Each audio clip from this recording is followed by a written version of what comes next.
Bien, ¿qué tal chicos? ¿Cómo están? Vamos a retroceder un poquito y retomar un poquito la cuestión del epicureísmo. Nosotros habíamos visto ya algunos elementos que tienen que ver con la lógica y con la física epicúrea en clase. Vamos a desarrollar nuevamente esos tópicos como para poder continuar y poder llegar al más importante, que es el de la ética. Porque ya lo habíamos anunciado nosotros. Epicuro toma de Genócrates esta triple división de la filosofía que también van a tomar los estoicos en lógica o canónica, física y ética.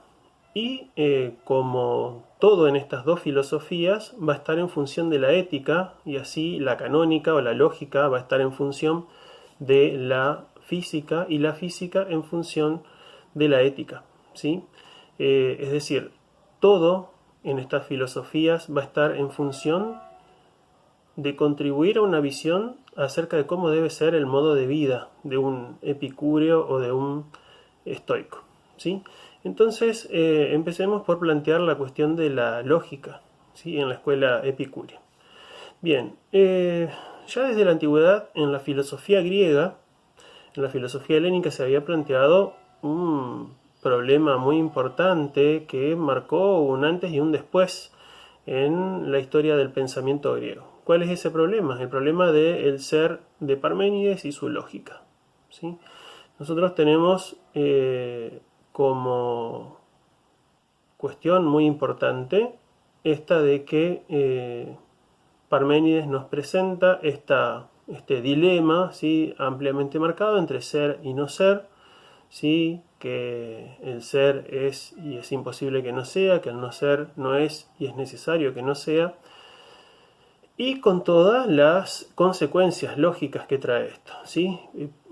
Y la visión de la realidad, la ontología que emana de estas afirmaciones primeras, muy lógicas, muy aceptables, muy racionalmente evidentes de Parménides, no son otras que la de un monismo estático. Es decir, la realidad es toda una, ¿sí? Hay un solo ser, no puede haber entes distintos, porque si uno es y uno es el ser, los demás no son, ¿sí? Y por lo tanto estamos dando cabida a lo que es necesario que no sea, que es el no ser.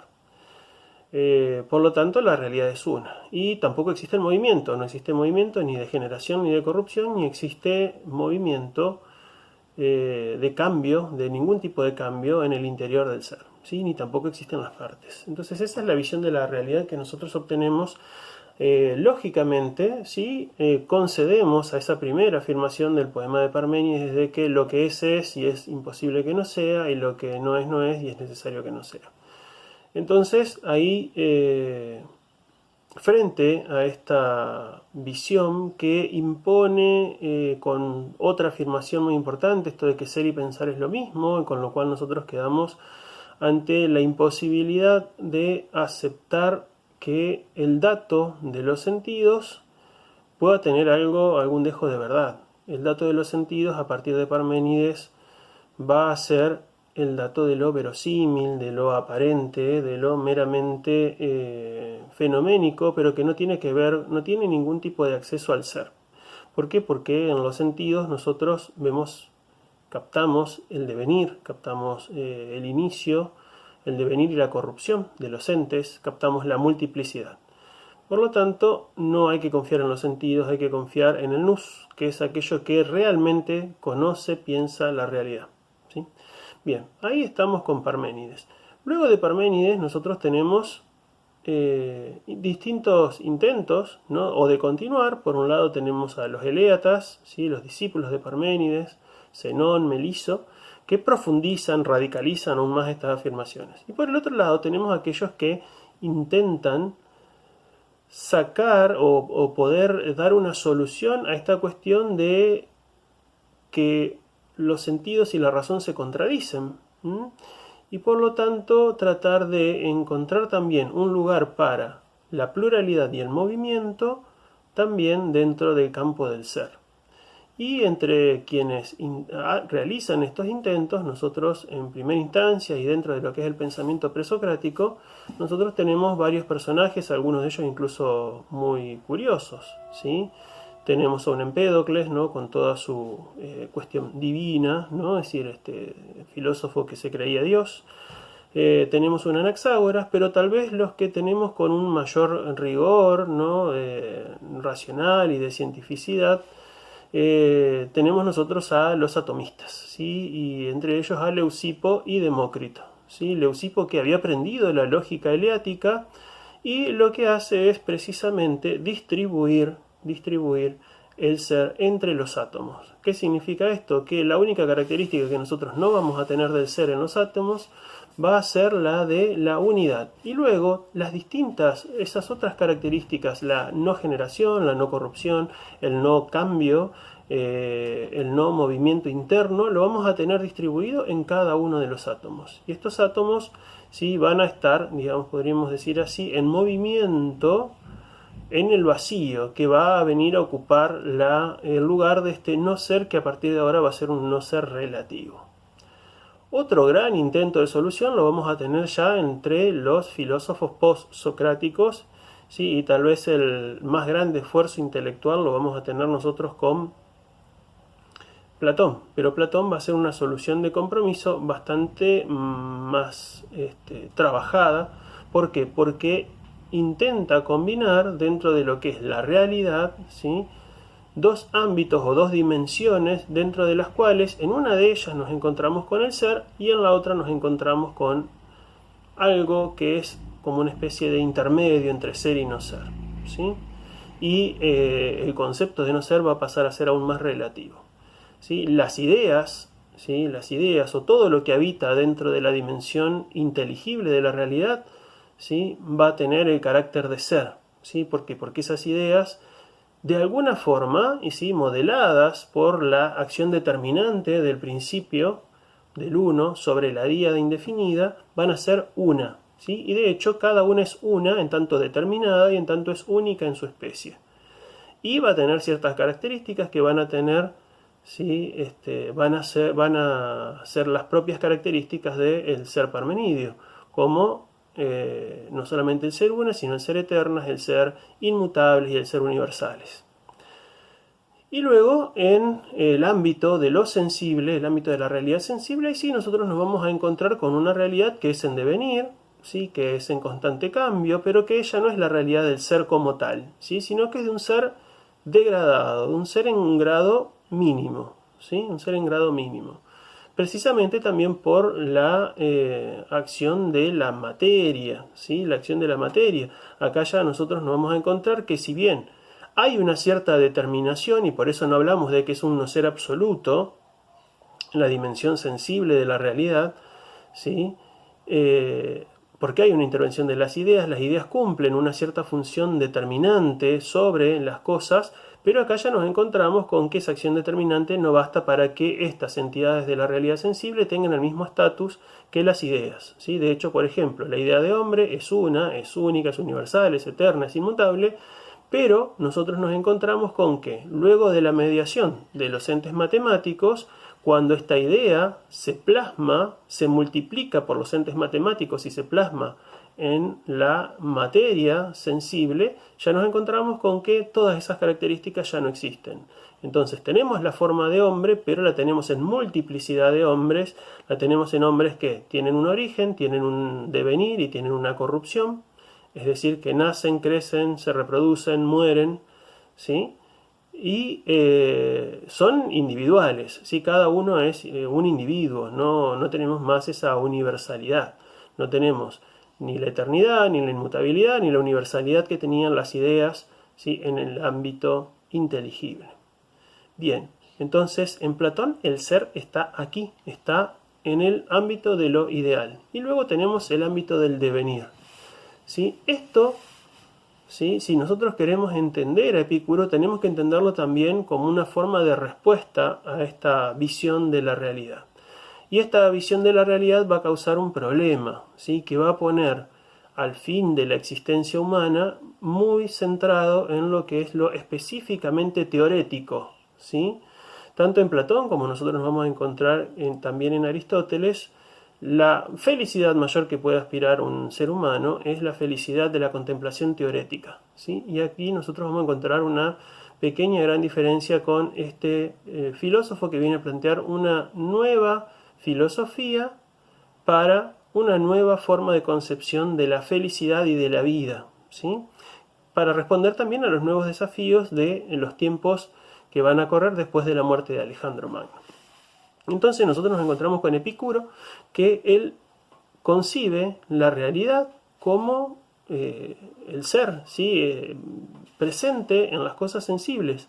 ¿A través de qué está presente el ser? Está presente a través de los átomos, porque para esto toma las viejas doctrinas de Leucipo y de Demócrito, ¿sí? Está presente en la realidad a través de los átomos. Y para conocer la realidad, si el ser está presente en los átomos, para conocer la realidad no existe otra mejor vía que la vía de los sentidos. Porque si el ser está en lo sensible, si el ser está en la misma realidad material, entonces no hay otra mejor forma de conocerlo que a través de los sentidos. Entonces esto es una cuestión que hay que tener en cuenta, sobre todo para su lógica. ¿Por qué? Porque la lógica epicúrea nos va a plantear, y en aquello que se va a centrar, van a ser sobre todo en sus tres criterios de verdad. Porque si el ser se centra, si el ser está presente en lo material, y la forma de conocer al ser, a lo material, es la de los sentidos, entonces los criterios de verdad van a diferir mucho de cualquier otro tipo de filosofía que nos ponga al ser en un ámbito de lo ideal o de lo esencial, como son por ejemplo las filosofías de Platón y de Aristóteles. Entonces, ¿cuáles van a ser esos criterios de verdad? Bueno, estos, como dijimos ya antes, van a estar en dependencia de la física epicúrea y la física epicúrea en función de la ética. Y el principio ético fundamental en esta filosofía es que la felicidad se encuentra en el placer. Y si la felicidad se encuentra en el placer, entonces todo lo demás va a tener que atender a eso. Y va a tener que ser coherente con ese principio ético. Como decíamos entonces, los criterios de verdad son, en primer lugar, el primer criterio de verdad es que la verdad o el conocimiento llega a través de los sentidos. ¿Por qué a través de los sentidos? Bueno, los sentidos tienen ciertas ventajas, ¿sí? En una concepción de la realidad que es meramente física, es meramente material. Por un lado, los sentidos son pasivos, ¿sí? Por lo tanto, lo único que nos presentan a nosotros son un efecto adecuado producido por la realidad tal como es, fuera de nosotros, más allá de nuestros sentidos. ¿Cómo se produce el conocimiento? ¿Cómo se produce la afección sensible? La afección sensible se produce a través de una corriente o efluvios de átomos que proceden de las cosas y que afectan a los sentidos, ¿sí? Afectan a los sentidos y dejan en ellos su impronta. Entonces aquí nosotros tenemos una concepción absolutamente pasiva de la percepción sensible. En segundo lugar, dado que son pasivos, como lo habíamos dicho antes, los sentidos son objetivos, ¿sí? Objetivos, es decir, son sus imágenes, las imágenes que en ellos se producen son un reflejo adecuado, como ya lo habíamos dicho también antes, ¿sí? Adecuado, un reflejo coherente con la realidad tal como es fuera de nosotros, ¿sí? Es objetivo en tanto que nos muestra las cosas como son, ¿sí? Y por otro lado, tenemos que decir también, como otro criterio de elegibilidad de los sentidos por encima de otra forma de conocimiento en Epicuro, es que los sentidos son arracionales. Es decir, no hay posibilidad de que en ellos intervenga la razón inventando lo que no está contenido, ¿sí? Lo que no está contenido dentro de lo que es la impronta sensible producida en nosotros por las corrientes de átomos que provienen de las cosas, ¿sí? Y en este sentido no hay riesgo de que en los sentidos se entremezclen cuestiones imaginarias, ¿sí? Las imágenes puramente imaginarias son también imágenes verdaderas, provienen también de los sentidos, pero ¿sí? En ellas ya lo que existe es una intervención de la razón que va mezclando y por lo tanto las podemos distinguir de lo que son las imágenes verdaderas. Entonces, esta primer vía de este primer criterio nos pone ante esta cuestión, ¿no? De si lo percibido es aquello que es y lo no percibido aquello que no es. Bien, no hay una respuesta para esto. Pero después vamos a ver en la física que hay un postulado, ¿sí? Hay un aspecto de la realidad física que se postula como no ser y que podríamos decir también que no es percibido por sí mismo, sino que es percibido por sus efectos, que es el vacío. ¿Sí? En ese sentido podríamos decir que el ser coincide con lo percibido y el no ser con lo no percibido. Pero si es así, entonces nos deja ante el problema de, bueno, los átomos tampoco son percibidos, entonces al no ser percibidos directamente, sí pueden ser considerados también como no ser, como no existentes. Y aquí, bueno, va a tratar de defender esta situación a través de ciertos criterios que son los criterios de las aseveraciones, ¿sí? Las aseveraciones, ¿sí?, a favor y las aseveraciones en contra por parte de los sentidos. Es decir, si no entran en contradicción con el dato de los sentidos, entonces se puede pensar que algo existe. Bien, entonces, el segundo criterio de verdad. ¿Cuál va a ser el segundo criterio de verdad? Van a ser las prolepsis. ¿Sí? Las prolepsis, ¿qué son las prolepsis? ¿Sí? La palabra como tal significa anticipaciones, pero nosotros lo podemos entender como conceptos. Y son las representaciones mentales generales que nos quedan de las cosas una vez pasado el proceso de la sensación.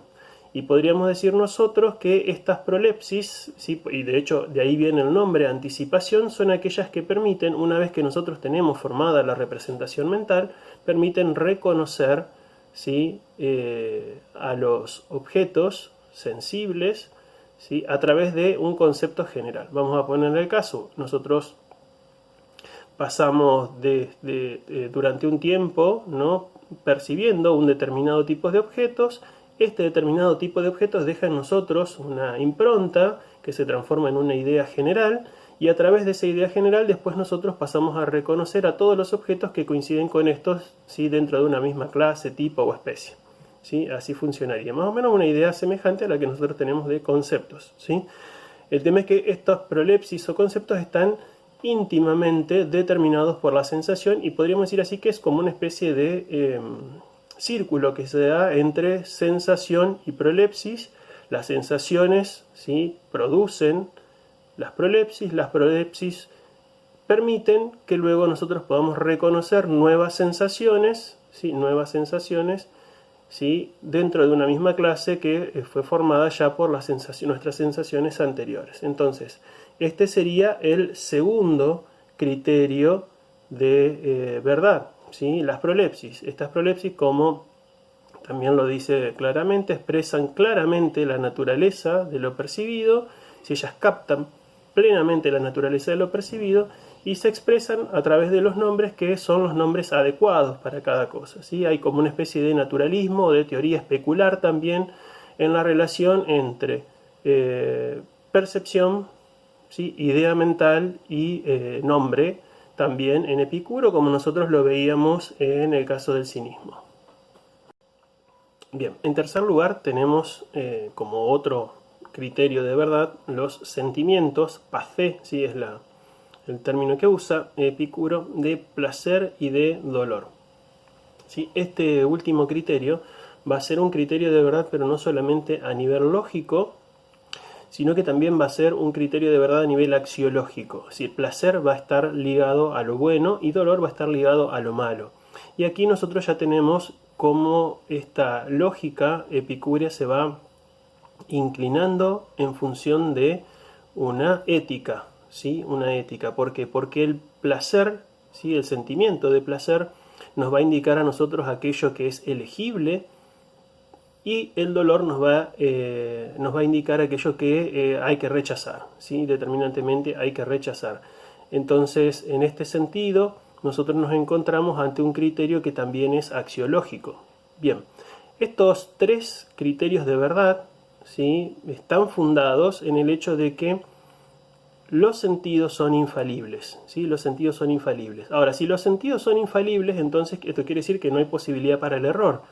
Pero no es cierto que todas nuestras opiniones sean verdaderas. Entonces, ¿de dónde se origina el error?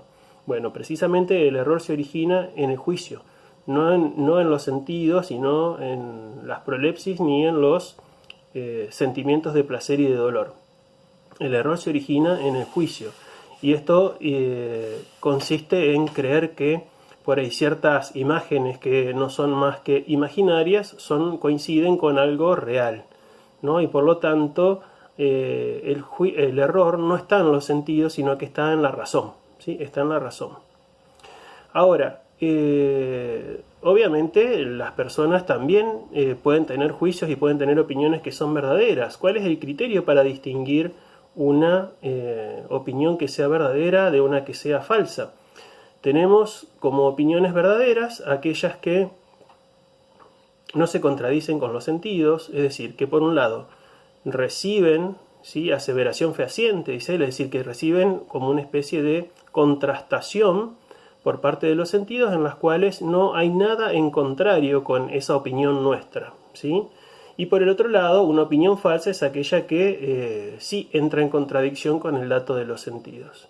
Si una opinión no tiene ninguna contradicción, ¿sí?, por un lado recibe una aseveración fehaciente, es decir, es confirmada por los sentidos, y por otro lado, al contrastarla con los sentidos, no tiene ningún dato que entre en contradicción con aquellos, esa opinión puede ser tomada como verdadera. Y al contrario, una opinión errónea, una opinión falsa, no va a tener verificación en el dato de los sentidos, y al contrario va a entrar en contradicción con estos datos.